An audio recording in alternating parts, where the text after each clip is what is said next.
All right, if you got your Bibles, we'll go ahead and take those and turn to John chapter 8.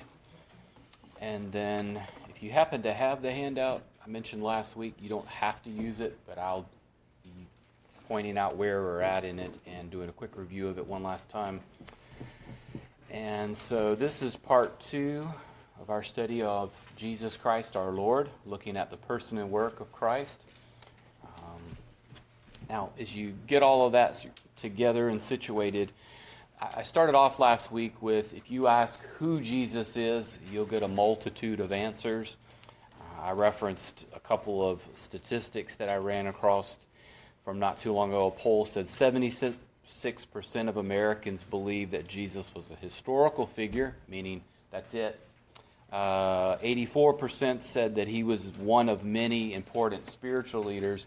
But the one that I told you I thought was interesting is, and I mentioned this on Sunday morning a couple of weeks ago, was that only about roughly 53% said that he is Savior and God. Of course, you know, numbers and statistics, you need to look into them, but if you figure that's about 47% roughly, and if you look at that 47%, many of them, of course, say no. I mean, they do say, no, that's not true. But there is a segment of that 47% that says they just don't know because no one had ever either explained it or they just weren't sure, which I thought was kind of tragic because, you know, as a church, we should be explaining, of all people, who Jesus Christ is. So the reason why I want us to study this, and essentially I just put it as two, and there's a lot that comes out of this, but the two main reasons is, if we need to share with others, it doesn't have to be an unbeliever, because some of the individuals in those statistics were actually professing Christians. We need to be able to share with others who Jesus is. And so the handout is meant to be short because you need to have some information handy, or at least, if nothing else, to look back on. But the other one is, of course, more important, is you and I are supposed to reflect who Jesus is. And we can't do that if we don't know him, can we? And we need to know him, and one of the charges is to make him known, and there's a reverse to that well-known statement, because a lot of churches and Christian universities say, make him known. Well, in order to do that, you have to know him. You have to know who he is before you can make someone known. Now, the handout I gave you last week, and if you were here, and I gave it to you this earlier, if you just look at the handout, it shows the structure of what we're going to do. Basically, the handout is in two sections. The first is the person of Jesus. We're going to look at Jesus as God, which we started last week, and then man. He is the God-man. But how do we know that? And what does that mean? And then we'll look at his work. And that's that one's a little bit more straightforward in the sense of, if you think of what is his work. Well, in the past, it was salvation. In the present, he is our great high priest. In the future, he'll reign as king. So that's just to give you an idea. If you ever heard prophet, priest, king, those sorts of things. So that's what we did. Now, if you were with us last week, which is partly, if you noticed when Dave was singing the song, All Hail the what? Power of Jesus what? His name. So the way we started off with, and where we're starting with again this week, is Jesus, meaning the person of Jesus as God. Now, we started off with, how do we know that Jesus is God from the Scriptures? And we started last week by looking at names and titles. If you think, well, why would you start there? Why would you even bother with that? If all I told you was my name was Stephen, what would you know about me? My name is Stephen. I mean, it's not a trick question, is it? If I said that I was a husband, a father, a pastor, take the trash out guy, what would you think? Well, he takes the trash out because he's married and his wife's no. But you get the idea. You begin to know more about somebody if you use a title. If someone is a teacher, what do you think? Oh, they're a teacher, right? If they're an engineer, the point you get. So these titles gives us things. And we looked at several of these titles about Jesus. Now, these selective ones I wanted you to see is essentially this, similar to tonight. God, when I say that, in the Old Testament, is described or given titles and names. Jesus in the New Testament is given the same ones, and he's the only one who gets these same equivalent titles. Thus, he is God. And so this is sort of like the idea of I'm compiling all of this evidence, and it's like standing before a court, a jury, and just the overwhelming evidence that Jesus in the Scripture is called God.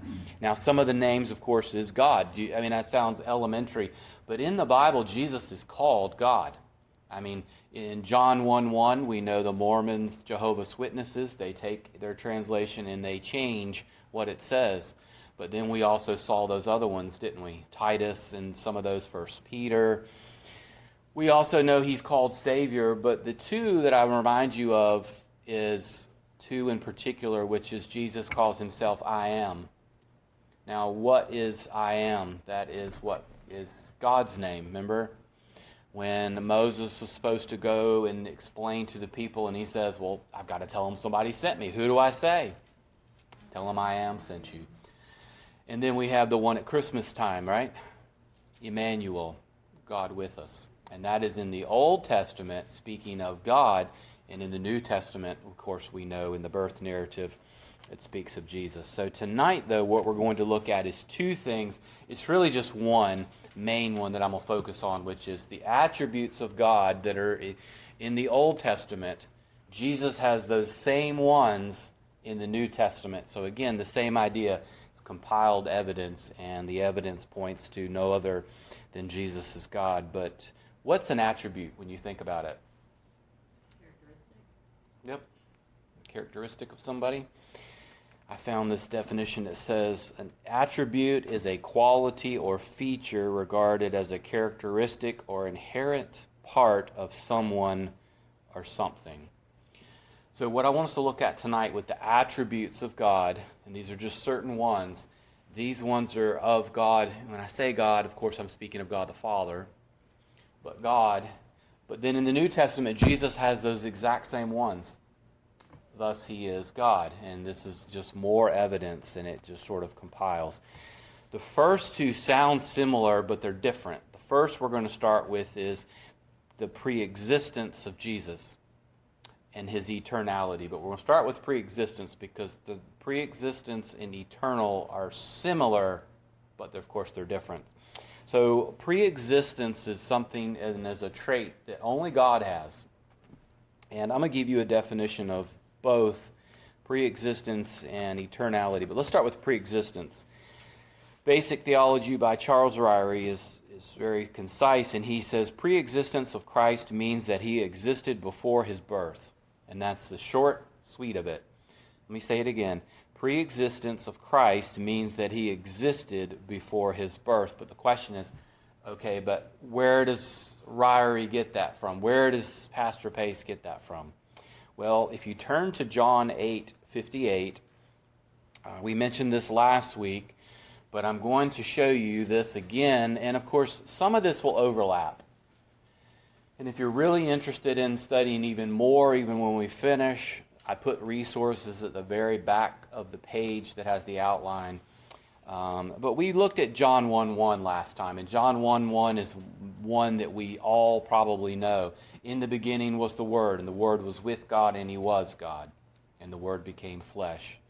So that one is, of course, clearly speaks of him being pre-existent and the eternality of Jesus. But in terms of his pre-existence, I want to read John 8:58. Now, I know we looked at this last week, but essentially what the question is that the Pharisees, they get upset with Jesus once again, and Jesus essentially says, Abraham would have rejoiced in my day.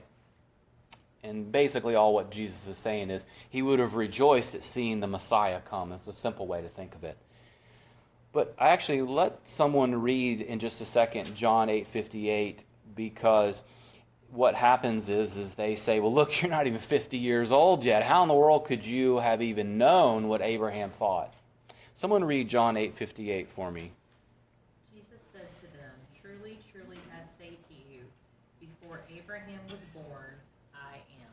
Okay, so you see the reference there to the I am statement again. And of course, he's speaking here of that, and you say, well, how do you know that they took it that way? All you have to do is read verse 59. They pick up stones to kill him. Renald Showers, I know some of you know him, and if you don't, too bad on you because you're missing out. But Renald Showers, the late Renald Showers, I should say, writes on John 8:58 this. In light of that claim, John 8:58, the fact that Abraham lived approximately 2,000 years before Christ's incarnation forces the conclusion that Christ existed before his own human birth. And that's what the point is. But I want us to look at one other one, and it's in John 17. The Gospel of John is one of those ones where if people don't believe in the deity of Christ, they don't probably like John's Gospel because it's just filled with it. But I want us to look at a different one, and it's John 17:5. If you're not familiar with this verse or the setting, it's fairly straightforward. The upper room discourse has concluded. Jesus, of course, on Thursday night now is praying to the Father. He's getting ready to be betrayed and be crucified. So this, you think of this as Passover, when they have the meal in the upper room, is Thursday evening. But someone read John 17:5 for me. And again, this is Jesus, and he's praying to the Father here. But would someone want to read that verse? Go ahead, Connie. Now, Father, glorify me together with yourself, with the glory which I had with you before the world was. Okay, so that's pretty conclusive, isn't it? I mean, what I'm trying to show you is if I was standing before a judge or a jury, this evidence is just filled with Scripture. Okay, you understand that points to this. But as Connie was reading here, Jesus is praying to the Father, and he wants the glory that he had with him before the world was. Well, how could he have had glory before the world was if he was only born in Bethlehem? And of course, it's rhetorical, right? He existed before then. Now, let's look at this other one, and I know it sounds similar, but it's not really, which is that Jesus is eternal. It's called eternality of Jesus. The reason why I want you to understand this is to distinguish between something as pre-existent. So in other words, not only if, but if Jesus existed before, that's different than being eternal. Eternal means that there is no end and no beginning. In other words, there's no beginning and no end of Jesus. It's not like we sometimes think. Someone recently told me, I thought and I used to think that, well, Jesus was born and he's just going to be eternal, meaning looking forward. That's only part of the story. Eternality means that Jesus always was. And there's only one other that we know who can do that, of course, is God. Now, Ryrie uses this definition to distinguish between being pre-existent. Eternality means not only that Christ existed before his birth or even before creation, but that he existed always eternally. You understand, in order to be God, he has to be eternal. So those are the differences. Pre-existence means that he had something before his birth. Eternality means that he is, of course, what? He's eternal. He has no beginning and no end. Now, someone was going to say, well, you got to prove that. Well, let's turn to Micah chapter 5. I'm going to try to use some different ones. And again, if you're really interested in studying this topic more, on the back of the handout in the bottom corner, I give you some resources that you can look at if you are interested. But this one makes for a good Christmas passage, because one of the things the prophet does is he describes exactly where Jesus, we think of Jesus meaning the Messiah, would be born. There were two Bethlehems, and you know what the critics would do if he had just said Bethlehem. They would have said, well, he just guessed and there was two. Well, God doubles down and says, okay, fine, I'll just tell you the exact same one. So if you look at Micah 5:2, and for this, I'll just read it for time's sake.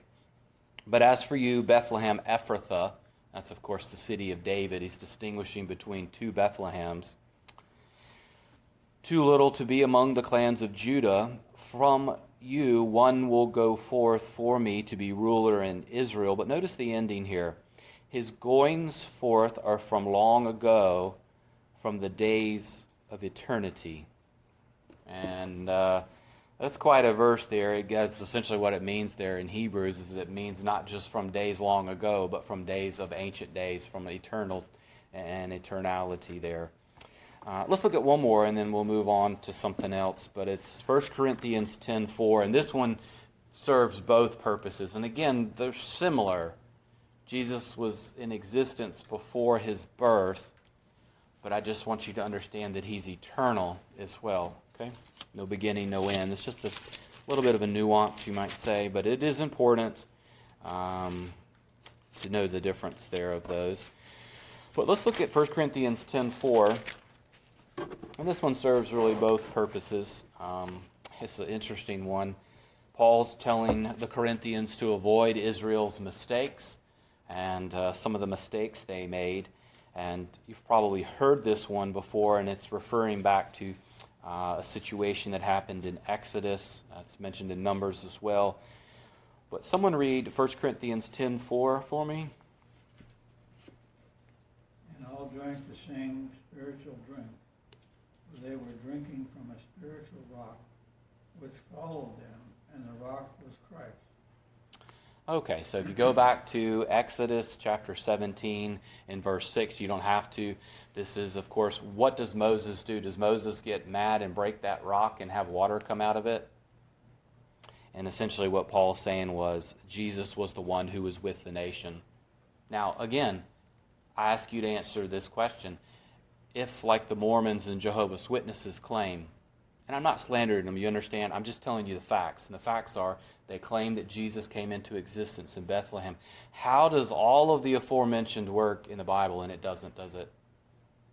And so what I want us to see is Jesus is therefore, just from this brief glimpse, he's uncreated, has no beginning, no end, which is only an attribute that God has.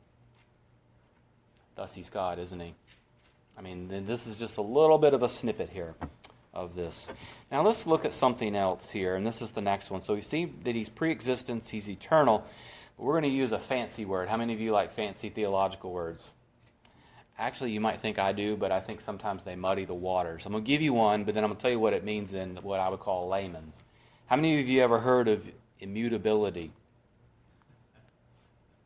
If you ever read a study Bible, sometimes they'll say immutability. What does that mean? Do you know what it means in English? No change. It does not change. So if you ever hear that, it does not change. Now, immutability essentially, though, what it means is that it is something that not only does not change, but that never will change, okay? This is what's unique about that phrase, in short. It's not only declaring something that hasn't changed, but never will change. And this is something that is only described of God. And let's look at this. It's Psalm 102. So we're going to look at the Old Testament reference here. And again, this one is, you'll see where I'm going at least I hope. Turn to Psalm 102. It's right after Psalm 101. If you get stuck. Psalm 102. And we're going to read verses 25 through 27. So Psalm 102, verses 25 through 27. Would someone want to read that? And if not, I'll do it. Of old hast thou laid the foundation of the earth, and the heavens are the work of your hands. They shall perish, but thou art the same, and thy years shall have no end. Thank you, Sue. It's pretty straightforward, isn't it? God is the creator. Everything in this creation does seem to change, doesn't it? But you don't change. God doesn't change. In other words, his nature, his promises, his principles, and so forth. And you say, okay, I have no problem with that. What does that have to do with Jesus? Well, let's turn to Hebrews chapter 1. We're going to go through and look at a few things here with Hebrews. Hebrews chapter 1. And don't worry, there'll be no test at the end.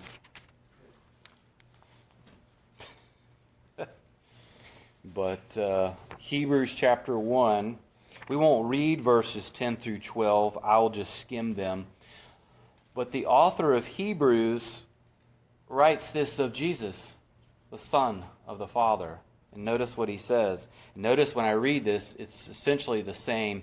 When I say essentially, he's quoting from the Greek version of the Old Testament So you've got a little bit of a nuance in the language. But notice what he's quoting from from chapter 1 of Hebrews, verse 10. You, Lord, in the beginning laid the foundation of the earth, and the heavens are the works of your hands. They will perish, but you remain, and they will all become like an old garment, and like a mantle you will roll them up. Like a garment they will also be changed, but you are the same, and your years will not come to an end. Who is he speaking to? Verse 5, you are my son. So the author of Hebrews goes back and says, Psalm 102, those verses 25 through 27 speak of God as never changing and his character, his nature, promises, those sorts of things. And here he's saying, such is the Son. Now, let's see here one other one. Hebrews 13 and verse 8. Because just in case you were wondering, now this one you probably know, which is why I included this along with the other one. But Hebrews 13:8, and I'll read this one.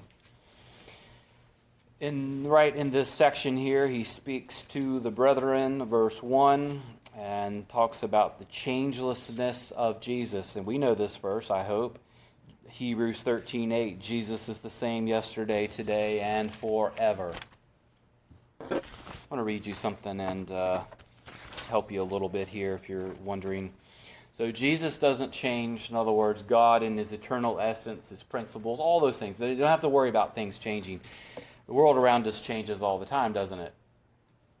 But there's something about God Almighty and Jesus Christ that never changes. I'm going to read this to you. It's from the Moody commentary. It says, quote, the Christian is in a world of change. The social society of the first century A.D. saw mighty changes. Jerusalem was conquered and the temple destroyed.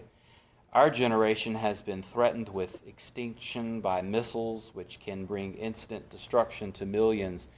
Is there anything that is eternally the same? And the Christian has the answer, yes, Jesus Christ. His kingdom cannot be removed. He is the foundation on which to build, a rock which will remain firm when the shifting sands of earth have proved a false hope. We can have trust and hope in the future because Jesus doesn't change. He can always be trusted. His promises, the way of salvation, God's character, his nature. You know, one of the things that does change is a lot of times people's character and their nature sometimes ebb and flows. When sometimes people get older, they get ornery, don't they? God doesn't get ornery. See, I knew that. I knew right there I could poke the cage and wake half of them up. But if you think about it, there is change and flux. Do we ever have to worry about God changing his plan of salvation? Do we ever have to worry about God's character and his nature? Will not the God of all creation judge righteously? We can trust those promises because God doesn't change. God isn't like a government or a political person or anyone. He doesn't change, and we can trust him and believe in him. And that is of Christ Jesus as well. Let's look at two other ones. I'm not going to spend as much time on these two, but hopefully you'll find them helpful. This next one is that Jesus shares the image or reflects the image of God.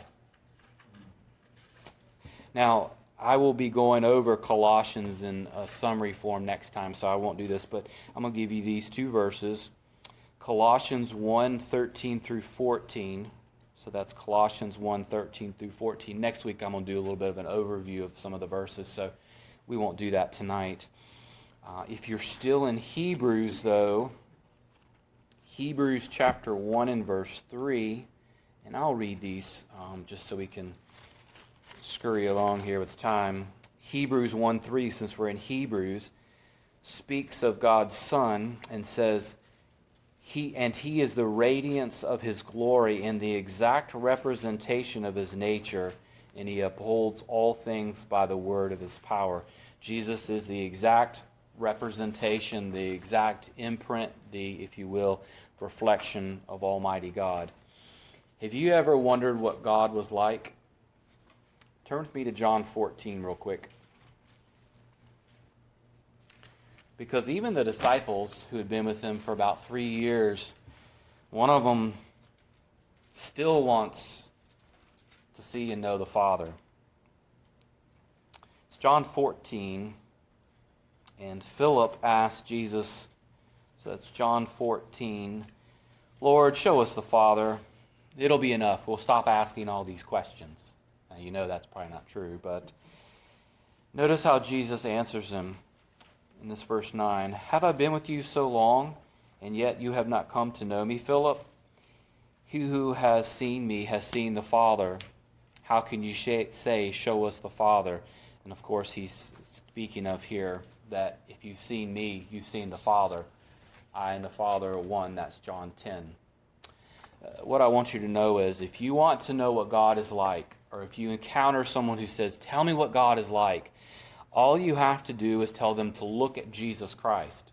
In John 1:18, Jesus says, I came to reveal God to the world. If you want to know what God is like, all you have to do is look at Jesus. Jesus is the perfect representation in human form of God. Now, the last of these attributes is actually 3 for the price of 1. You ever heard of I call it the 3 omnis? Remember those? So the 3 omnis are omnipotence, omniscience, and omnipresence. Now those are all described of God. If Jesus is God, he has to reflect those while on earth. And I'm going to give you all 3 examples. So omnipotence, that means he has, of course, absolute divine power. Okay? So let's start with that one. Omnipotence, that's divine power, but it's absolute power. Like, in other words, God isn't inhibited by something.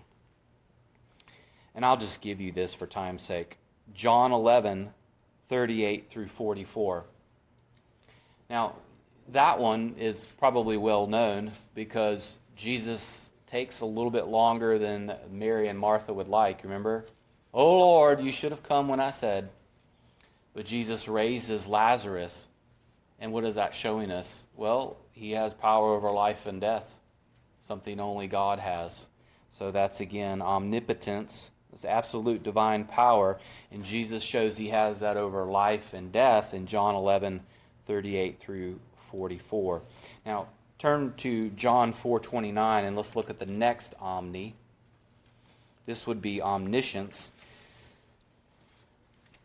because that means absolute divine knowledge. Now, there's many other verses. I'm just trying to give you something that, again, if someone were to ask you, you would know how to answer. And these are a little varied from what I would say maybe some traditional ones. John 4:29 is the woman at the well, the Samaritan woman. And Jesus shows divine knowledge. And this is a very practical one. And what I mean by that is this is a very day-to-day type of occurrence. But in John 4:29, the Samaritan woman, of course, she goes and she tells others, come see a man who told me all things that I have done. This is not the Christ, is it? In other words, Jesus knew all things about her. He knew how many husbands that she had. He knew all things about her. Now let's stop and think. God is the only one who has that knowledge, isn't it? And Jesus has that. And so again, it's the same idea. The last is omnipresence, which is to have the ability to be everywhere present at all times. It's just my way of saying it. So the third one is omnipresence, ability to be everywhere present at all times. Matthew 28:20. And lo, I am with you to the end of the age. Jesus not only never changes, but he's always with us. No matter what we encounter as a church or individually, Jesus is with us. So those attributes, and there's just a few. He's pre-existence, he's eternal, he does not change, he is the image of God, and he expresses all 3 of the omnis. Thus he shows the attributes of God pretty clearly, doesn't he? But before we go, I want us to look at one last thing, and it's that Jesus is given the honor in one particular way that is only supposed to be given to God. And this is how we'll end. Now, in Matthew 4:10, Jesus quotes from the Old Testament and says, we're only supposed to worship God. Only God is supposed to be worshipped. That's Matthew 10, and he's quoting from Deuteronomy 6:13. Do you know, though, that Jesus is worshipped? Let's look at a few places here just real quick, and then we'll look to finish up. Turn to Matthew 14. So if only God can be worshipped, Jesus not only is worshipped, but he accepts this worship. We won't read all these, but I'm just going to read this first one. Matthew 14:33. Jesus has walked on the water. The boat, of course, in the storm has ceased. And in Matthew 14:33, it says, and those who were in the boat worshipped him, saying, you are certainly God's Son. Another example, and we won't turn here, Matthew 28, verse 9 is another one. Interestingly enough, in Hebrews 1:6, it says that the angels fall down and worship before Jesus. Just give you those as a sample. So Matthew 14:33, 28:9, and Hebrews 1:6. But let's close with this one. Turn to book of Revelation, because this is in the throne room of God. And God has just been seen as worshipped in chapter 4. But someone else who sits on the throne is going to be worshipped as well. And so this is the last one. Revelation 5:13.